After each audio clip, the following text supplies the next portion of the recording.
Today is September 1st, is that correct? 2012. And my name is Jane Zeitig. I'm the regent of the Lucy Merriweather chapter of the Daughters of the American Revolution. And I'm very pleased to have here today Mr. Salomon Abrego. And Mr. Abrego claims to be 89 years of age. And he's a veteran of World War II, and he's here today to share some stories with us. We also have with us today my sister, Mary Freeman, who's also in the Daughters of the American Revolution.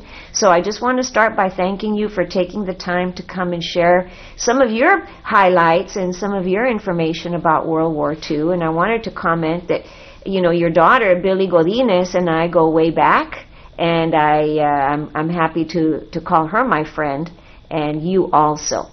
So I thought maybe, I know that we are here in Laredo, Texas, in South Texas, and I thought you could just start by telling us a little bit about your background, and then what led up to you being in World War II, and what happened to you over there. Well, I was born in Laredo, and I always wanted to be in the Army, because I would shine shoes at the Jarvis Plaza and sell newspapers, and after I would make a few pennies, I would go to the old library, which was on top of the police station. Yeah, Center for the Arts now. You know, and I would like to read about the World War First, and that made me. One of the reasons why I enlisted is because I wanted to see what kind of a man I was. Was I able to sustain the stress and strain of battle or not? And then another thing is that I lived for about 5 years in San Antonio, very close to the entrance of Fort Sam Houston. And I could tell that the soldiers had a nice warm bed and plenty to eat, and so I said, hey, it's a good place to get food, you know. Mm-hmm. Mm-hmm. And so then at first I was for Hitler, because to me the British Empire, imperialism is, I don't Mm-hmm. like imperialism, Mm-hmm. and the British were great imperialists, you know, Mm-hmm. and they would conquer weak nations and then take out all their resources and never put back any benefits to the people. Mm-hmm. I didn't like that, you know, Mm-hmm. even at my age. Mm-hmm. I analyze that, and but when the bomb Pearl Harbor, Mm-hmm. I said, wait a minute, this is getting too far. I'm gonna be a real true American, and I'm gonna Mm-hmm. enlist as soon as I finish school, and Mm-hmm. that's what I did. Mm-hmm. So you thought Hitler at first was idealistic. He had the right idea, and then you Yeah. came to find out not so fast, not so fast. So how old were you when you enlisted? What year was that? Yeah, it was in 1942. Mm-hmm. And how old were you I then? was 19. You were age 19. And did you say a brother of yours also served? Yes, all my brothers did. How many is that? 4 of us. Mm-hmm. But me and my brother Guillermo were in the Second World War, and my other brother Basilio, he was in the Army of Occupation in Germany, and then my other younger brothers, he was in the Korean War. So 1942, you must have done some training somewhere in the U.S. Did you do some training? Did you have boot camp? Yes. Uh-huh. I remember that I joined the Army in June of 42, and it was, we stayed there about 2 weeks, and I remember that they gave all kind of shots, you know, and I developed fever. I had about 104, and they took us to a room where they gave us the IQ test, and I felt so bad that probably my IQ was only about 111, you know, and to be an officer, you had to have an IQ of about 118. And anyway, they sent us for basic training in Rockford, Illinois, in the northern part of Illinois, on August the 15th, more or less, and it was about 106 degrees in San Antonio, and I could hardly carry my duffel bag. You know, I only weighed as a matter of fact, when I weighed I weighed 115 pounds, and but the sergeant gave me 3 pounds extra so I could get in, and but I started picking up weight, and anyway, the main thing is that it was 106 in San Antonio, and when we arrived in Rockford, Illinois, it was I think 42 degrees or 45 degrees, quite a difference. And what was your first tour of duty? Where did they send you in 1942? Well, basic training. We were in Illinois. That I forgot the name of the fort. I think it's called Fort. I forgot. And anyway, we had basic training there. You know. And Europe, when you went to Europe? Well, we went to Europe later when I had advanced training in Tennessee. And all of a sudden they told us, you're on your way to Europe, and I prayed to God, and, you know, because they told us in basic training, you're either going to be sent to the Pacific, Northern Africa, or Europe. And I prayed to God that I would be sent to Europe. You did want to go to Europe. I got my prayer. And what happened over there? In Europe? Well, we sailed on the Lusitania. It was a passenger ship. I think it was owned by France or England. And the Lusitania was the sister ship of the... No, I'm sorry. It was the Aquitania, which was the sister ship of the Lusitania, which was sunk by a German submarine about 2 or 3 months before we boarded the Aquitania. And I thought it was going to be a very pleasant trip, because from New York we went down the coast, and it was very pleasant. You know, it was in November, and as soon as we got out into the deep part of the Atlantic, the further north we got, the rougher it got. It was December, and there was one soldier who was washed overseas, because, you know, the ship would go about 45-degree angle, and sometimes if you don't hold on to something, you're going to be washed into the sea. And they had warned us that to be careful, because they wouldn't be able to rescue anybody. No, can't stop. By the time they would get to you, you would already freeze Frozen. to death. Yeah. I mean, you know, you can freeze to death in, what, 4 minutes? I don't know. Anyway, so as soon as we got into the deeper section of the ocean, I was selected to be, the title was, in other words, it was supposed to be an honor. You were supposed to be the messenger of the day for the captain of the boat. Okay. So when I reported in front of him and saluted him right in front of him, that I was going to be his messenger for the day, all of a sudden I vomited in his desk. And they kept you in the position, No, or did they demote you? The two MPs that were there threw me out of his office, and I finished vomiting on the rail of the deck. Did you know you were eventually going to become a pharmacist at that point in your life? Okay, you'll tell us about that later. You know, in those days, you had to have money to go to college. And I didn't know that I could go, and I mean, I couldn't even afford to buy a suitcase. But after the war in Czechoslovakia, they announced the GI Bill, so it made me cry. That was your ticket. Happiness, you know.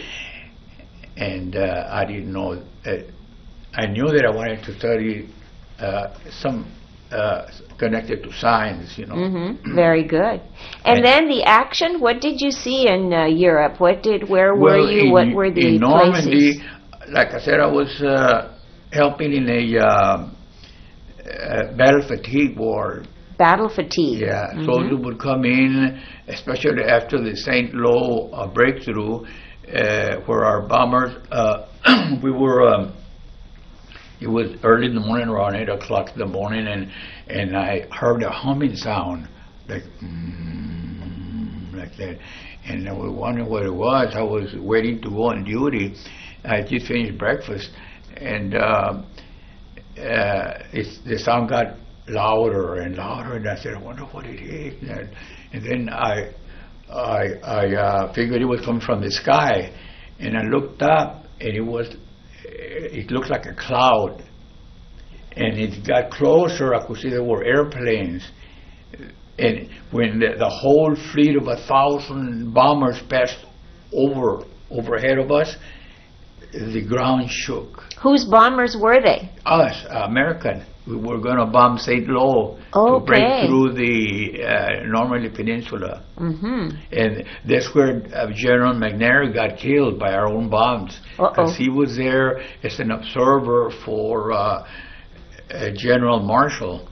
And our own bombs killed him. Friendly fire. It happens all the time. There's a lot of friendly fire that occurs in battle. So you were, did you see the actions at St. Lo? No, it was about 12 miles away. Okay, good. And what we received, battle fatigue soldiers, they would come in trembling, and they couldn't answer anything. What's your name? They didn't know. I mean, they couldn't. What could you do for them? They gave them, the doctors gave them sedatives like Amitol or Nembutal, and they would, after a few days, they would get better and would send back to the unit. Nobody got sent home like that. They didn't get sent back home. They had sent back to the front line. No, they would go back to battle. And I remember I was looking over a soldier by his cot, and I heard a swishing sound, and I heard that the tent ripped, and right in front of me, one of those pieces of, I guess, anti-aircraft shells. Shrapnel. Fell right in front of me and got stuck on the ground. And I wasn't wearing a helmet, and so wasn't the soldier. So that was my first escape. You had more than one, huh? Yeah, I saw bullets on both sides of me. When was that? Where was that? The Battle of the Bulge. So tell us about that. What's the Battle of the Bulge? Well, it started in, like I say, in Malmedy. Malmedy is in Germany. Malmedy is in Germany. Well, it switched back and forth. It used to be Germany, then after the Versailles Treaty, they went back to Belgium, and then they were like here, you know, or worse. Here we're 98% Hispanics. Right. And over there, there's 50% German and 50% Belgians. And so Malmedy there was some... it was, but they never could conquer Malmedy. They had to sidestep Malmedy, because there was a strong defense there from from the American force. So the Germans were not able to conquer Malmedy. No, but they nearly conquered Bastogne. I remember that the Germans captured the 101st Parachute Division's hospital. They captured it intact. They didn't have a hospital, so they collected enough medics from all over, and we were being sent to Bastogne to erect a field hospital for the division there. But they turned us back. The MPs turned us back about 12 miles from Bastogne and told us that Bastogne had been surrounded and we couldn't go through. Oh, the poor guys there depended only on medics and battalion aid stations and clearing aid stations and ambulance drivers. So you went from Malmedy to the Bastogne area? Yeah. That was one after the other. And the Battle of the Bulge was? There in Malmedy. All over there. All over there.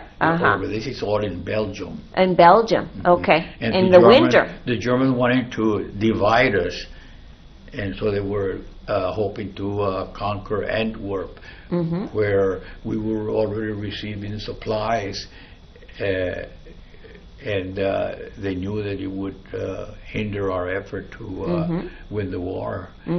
And that was Hitler's main objective, I think. But they failed because Patton was able to drive all his army in time to help the Americans there in Bastogne. In Bastogne, yeah. But it was very cold. It was the coldest winter in 20 years, and we were not expecting that, so we didn't have winter clothes. Where would you sleep? Where would you sleep?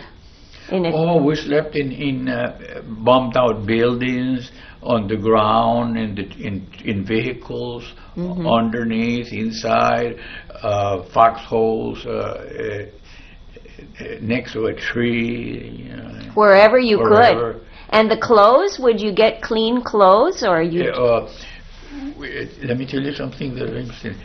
In Normandy, I was there on D+5, which is June the 11th of 1943. D plus Normandy. What year? What year? In 44. 44. Okay. And we didn't get a shower nor a bath in 3 months. You see, June, July, August, almost 4 months we didn't get a bath. In the first place, we didn't have time. In the second place, the water was too cold, and we didn't have facilities to have warm water to take bath. We were all very dirty. And I remember the first bath we took was in northern France, between Lolling battles, And then the next shower I took was in Belgium. It was after the Battle of the Bulge, which was around the 1st of March. And what was the battle like? What did you see there? Did you see? Could you see the German soldiers there? Only the dead ones and the wounded ones. I wasn't. See, on a few times I was elected to act as a frontline medic because Americans were going to do an attack, and their medic got sick or wounded, and they called me, one of them, to be their medic, and marching towards the front. I would try to keep up with the front soldiers, but they always told me, "You go back, medic, go back, because something happens to you, who's going to take care of us?" So you always go in the back. And did you ever get injured? Well, only when those 2 times that I nearly broke my neck. And what happened? Well, I was one of the platoons that was elected to escape Malmedy, and next day, in December the 17th, we were on our way somewhere, because I was at PFC and I didn't know where. We were just, I knew that we were going somewhere out of the battlefront, and I was sitting on top of a little carrier that was being pulled by a 3/4 ton truck, a small truck, and I was on top because I wanted to see. There were supposed to be 6 of us inside the truck, 3 on each side, but I elected to go on top of the supplies so that I could see everything. I love to see everything, And then I saw 3 fighters circling us, and I identified them as American. They were Thunderbolts. They were P-47s. See, we were taught to identify not only our own plane, but the enemy's plane. And right away I classified them as American, P-47, Thunderbolts, they called them. And I said, I was glad that they were protecting us. But then all of a sudden, one of them banged down towards us, and I said, I wonder why he's doing that. Maybe he's practicing how to aim. But then I saw tracers coming straight at me. I mean, tracers look like this. They're red? It's the red flame? Eh? It's red flame of a tracer? They're red. And in the daytime, they look more greenish than red. Anyway, I had to make a quick decision. Either stay there and get hit or jump from a truck moving at 30 miles an hour in a convoy. So I decided to jump. I couldn't stand that things coming straight at me. And that's when I got hurt. I rolled like that. I hit my head, and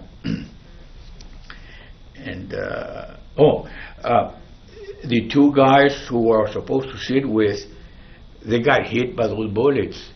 Wow! On one side. On the other side of the truck, there was a captain and his assistant. He was a dentist, and they had by then the convoy stopped.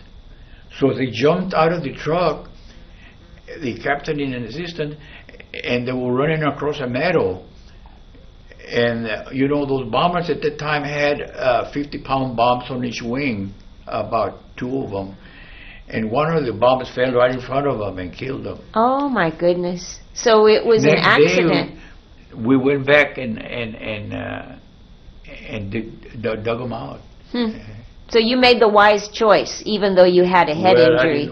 Yeah, it became a wise choice because I didn't get hit, but I saw bullets on both sides of me ricocheting from the pavement. They were, I could see them hit the pavement and then reflect. And that was during the Battle of the Bulge? Yes. Wow.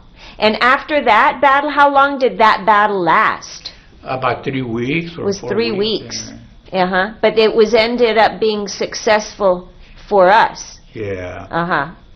And after the battle, they took us to a small village, and they lined us up in twos, and every 2 would go into a house, and the other 2 into the other house, and like that. And we were the civilians were forced to house you, hostage us, to rest, you know. And now I never knew whether the civilians were paid by the government or not. I never knew. And they were French. They were French. They were French or Belgian. Belgium. They were Belgian. Yeah. From the Battle of the Bulge, what was your next assignment? Where did you go after that? Yeah, well, our next assignment was we were, I think we were with the Third Army. There were switches back and forth from the First and the Third Army, and I think I was with the Third Army, and I went with an infantry outfit. We crossed Germany on Aachen.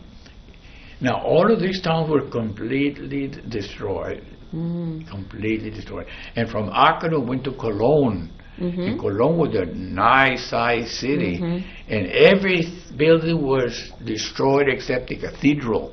If you go to Cologne right now, you wouldn't recognize it, and you can still see the part where parts of a bomb would hit the wall and make a mark. Leave a divot. See those marks. But that's not where you went in this newspaper that you brought. No, this is the 50th anniversary of the invasion of Normandy celebration. Oh, okay. Well, tell me about that. What happened at Normandy? sent me a voucher to stay at a hotel for 7 days. Me and a companion. And Dr. Mata was a military enthusiast. And he asked me if he could go with me, if I had anybody going. And I said, no, my wife doesn't like to go. And so he went with me. When was that? In 50 years later. So 1992. 44. 50, Want to show it? 1994. Okay, so I think you have the newspaper thing here. Yeah, it does say that, July of 94. And let's see, there you are with Dr. Mata. Dr. Mata worked with me and with my dad. He was a gynecologist. And there's a picture of Omaha Beach. And there's your St. Lo that you had told us about. See, I wrote that article, as you can see my name there. You wrote the article yourself. And there's a German bunker with you in front of it. And let's see, this one is a paratrooper, French church. So this is good. Maybe we can make a copy and send it on to the Library of Congress. That would be great. Or get it from the internet. So what happened in the Battle of Normandy? I'd be interested to hear what you remember about Normandy. Well, like I said, I was working in a battle fatigue war. So you saw a lot of people that were shell-shocked. Yeah. Shell-shocked. And I saw a lot of dog fights. You know what a dog fight is? Tell us, what is it? It's when fighter planes try to down each other. So it was a German versus American, or were there British in there? Who was doing the dog fights? The British, Americans, and Germans. All of them? And usually who would win? Who would be successful? Well, apparently we managed to control the skies eventually. What kind of planes were they that did those? Fighter planes. The British had Hurricanes and Spitfires, and we had P-38s, P-47s, and later on we had one called Mustang, which was a P-51. And the P-47s had a powerful engine. In other words, one of the tactics that they use, I read that whenever a German was after an American on a P-47, the American would dive real fast, and then all of a sudden, when it got close to the ground, it would pull up. But the German plane couldn't do that. So he couldn't pull up, so he crashed in the earth. So we lured them to their death. It was a tactic that was developed by the fighter pilots, American fighter pilots. So then also I think you had said you had been in Ardennes. Where is Ardennes? It's in, the Ardennes is a forest really between Belgium and Germany. Okay. And that was after then the Battle of the Bulge? That's what they call the Battle of the Bulge. It was in the Ardennes forest? Yes. I see. And did you see anything interesting in that forest? No, I would just I was sometimes I worked in a clearing station, and in Remagen, you know, for Remagen. Where's that? That's in Germany. You remember when it fell down? It fell down after so many days of trucks going into across the Rhine River. You never heard of the bridge at Remagen? There was a movie. Yeah, okay. We had a small there were about 6 tents, and we were a clearing station. A clearing station is where the medics would take the wounded first, and there they would select whether they got treated there. Well, we gave them another first aid there, and there the doctors would decide whether they should go to the wounded should go to an evacuation hospital or a field hospital or a general hospital.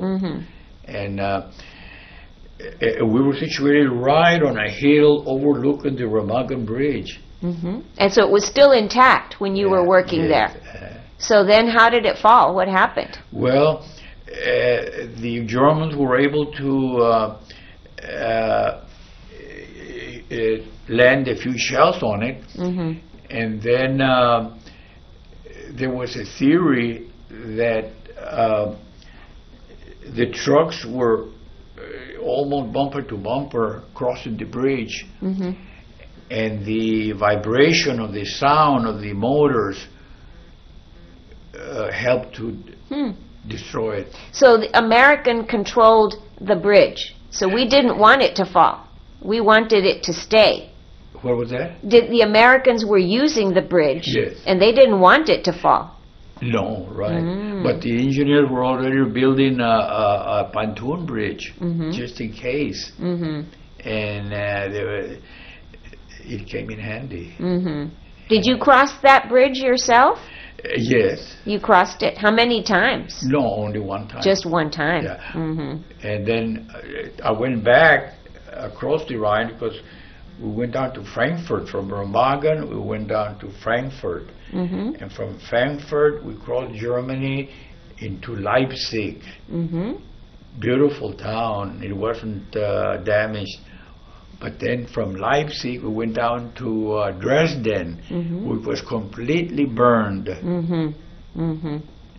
And so the Americans had bombed Dresden, or the British had bombed Dresden, the fire bombs that Kurt Vonnegut wrote about. And then from Dresden, we were going to go to Czechoslovakia, and on the way up, we were in the Sudetenland, which is on. It was part of Czechoslovakia, and it was part of Germany before, and all that. And it's where I learned that Hitler had committed suicide. So were you sad about that? Huh? How did you feel about that when you heard that he had committed suicide? Well, we were happy. We were glad. Did that change the way that you felt every day? You felt that maybe the end was near, that you could go home? Yes, I knew that the end was near, but we had Japan to deal with. So when we were in Pilsen, Czechoslovakia, we were being equipped and trained to join the invasion of Japan from Okinawa. We were supposed to go through the Suez Canal to Okinawa and join the invasion of Japan. But in August, I think in August the 15th, they dropped the atomic bomb in Japan. So what was the time difference from when Hitler committed suicide until the atomic bomb? Well, Hitler committed suicide in May the 6th, I think. And the atomic bomb was dropped in Japan on August. So only a few months difference, and then that was pretty much the end of the war after that. So did you? When did you leave Europe? How much more? We left Europe. We left Czechoslovakia in November, and we on a convoy of trucks, and we arrived in Paris. And then they put us on a train to Marseille. And it took us 2 days to get to Paris. And it took us 1 day to get to Marseille in a train. And then in Marseille we waited. There was a camp, what they called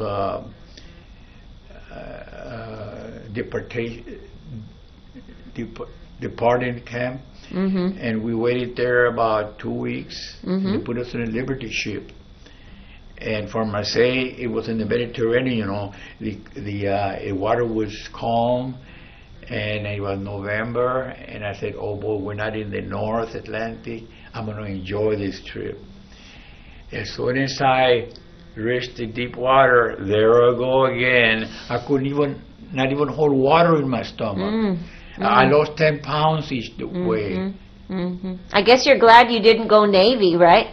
Yes. And how were the people in Europe? Did you meet any either Belgian or French people? Well, in Normandy there were very few people because they had been warned that we were gonna that they should evacuate because we were gonna bombard, and so there were very few people left. And did you get to serve with any of your brothers? I know one of your brothers was there. Were you with them at all? No, none of my brothers were there. Oh, okay. See, my brother was in the Army of Occupation. That's after the war. Oh, I see. And my other brother was in the Pacific. He had a nice job. His job was ferrying out B-24s out of the assembly line and testing them. He could have stayed here during the war, but when he found out I was in Normandy, he wanted to be overseas too. So what was his name? Guillermo. Guillermo. This was Guillermo. In Guillermo, they call him Willie. Willie. Yeah, he was called Willie. So he didn't see you in Normandy, though, or did he? No. Yeah. And he was shot up on the. Oh, his story comes out in the internet. Okay. Tell us about that. What happened to Guillermo, to Willie? Well, on his first raid, he was sent on a B-24. He was an aerial engineer. He was sent to bomb New Guinea. And by that time, the Japanese anti-aircraft were very accurate from practice. So they shot 2 engines. And they were losing gasoline all the time. When they were going back to, they were stationed in Tinian Island, which is part of the Mariana Group in the Pacific. And so they kept losing altitude. So the pilot, the captain of the B-24, gave instructions to throw everything out to lighten the boat so that they could make it back to Tinian Island. And so they threw everything out, including the radio. And then it was getting dark. It was about 7 o'clock in the evening, and they were sending out SOSs, but nobody could answer because it was against the regulations. Like me, I could never keep a camera nor a diary in my duffel bag because it was against Army regulations. In case we were captured, the enemy could learn a lot about us. Right. Well, the same thing over there, and so we were a submarine. No, there was a Dumbo. You know what a Dumbo is? It's like a Zeppelin. It's the ship that travels on air with a little motor, and they were assigned to pick up downed pilots in the ocean. And so the air crew spotted the Dumbo circling them, and so they said, "Oh boy, we were going to be rescued." So they all decided to jump out, to parachute out. And they all parachuted out except my brother. He didn't know how to swim. So he told the pilot how to, because he knew how to drive, fly an airplane. But he got last minute instructions from the pilot how to keep the course to steady. Tinian Island. So the last ones on the airplane to bail out was the pilot, which is the law. And my brother. And the pilot told him, "Okay, your turn." And said, "No, I'll go after you." "Are you sure?" He said, "Yeah." So that's in the story. And so the pilot jumped, and my brother elected to stay with the plane. Without a radio, without signaling was coming in, so that they could put on the lights in the air base. He landed right on the airport. But see, there were 3 airstrips. 2 were already finished. The other one was not complete. There were big boulders at the end. That's the one he chose. That's the one he chose, and he crashed in there. Oh my goodness. How old was Guillermo? He was 22. So he was your older brother? Okay. Was he the oldest? He was a 1 year older. 1 year older. And you had some other brothers that served in Korea or served in other... Yeah, we were 9 in the family. Okay. One died of diphtheria, as far as I know, when he was about 2 years old. Oh.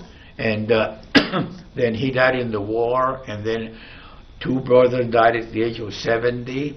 And I'm the oldest now in the family, and my sister died 2 years ago. So what would you say, looking back on all of your experiences, what stands out? Either what makes you feel good about what you did or what happened in Europe? Well, it taught me how to control fear. You know how? How? By getting angry. You replace one emotion with another one. Did you tell that to the battle fatigue patients that you had? No. No.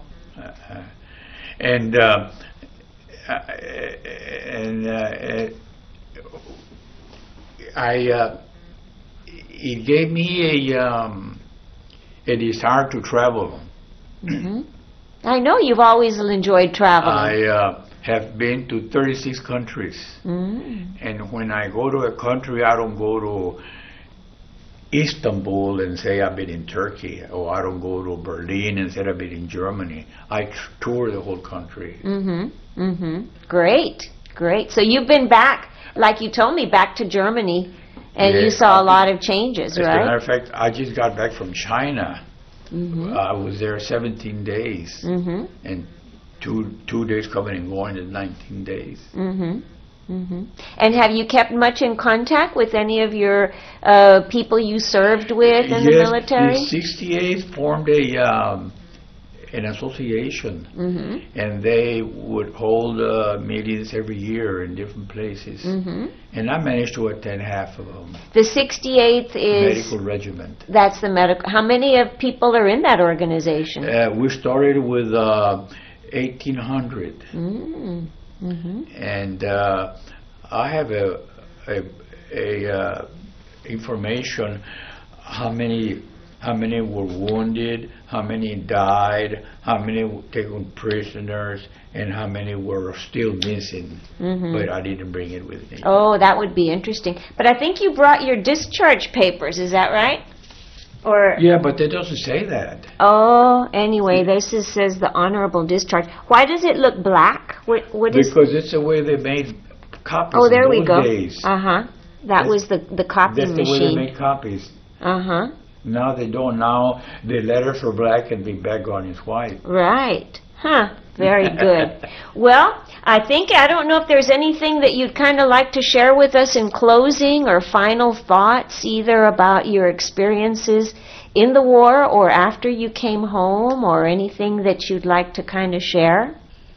Well, yeah, when I was in school, I forgot whether it was a junior high or it was junior high.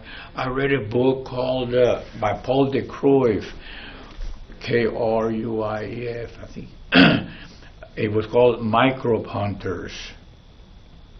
And I wanted to study microbiology. But when I went to the university in my first year, I found out the difference in pay. So that's why I went into pharmacy. But how you have really conquered all those microbes with all the medicines that you've dispensed to people who need them, right? Yeah. So I think that was an excellent preparation for your career. So our company had 3 pharmacists, but in those days they would only give them a non-commissioned, like sergeants. But now a pharmacist gets to be a captain right away. Well, do you want to go back? Not really. There was a time when I did want to go back when I got bored, but I was 38. I was too old, they told me. But they sent me an invitation to join. But when they found out my age, they refused. Thanks, but no thanks. Well, on behalf of the Daughters of the American Revolution, and really more globally, your community of Laredo, we're so proud of what you did for our country in the 1940s. And me personally, I mean, I know, you and I go way back, and both my parents, being physicians, have really benefited from your professional services, not only to them, but primarily to the patients. So I want to thank you from the bottom of my heart. Well, I want to thank you for inviting me. Very good. And if you go to another war, you'll come back and tell us about it also. Okay.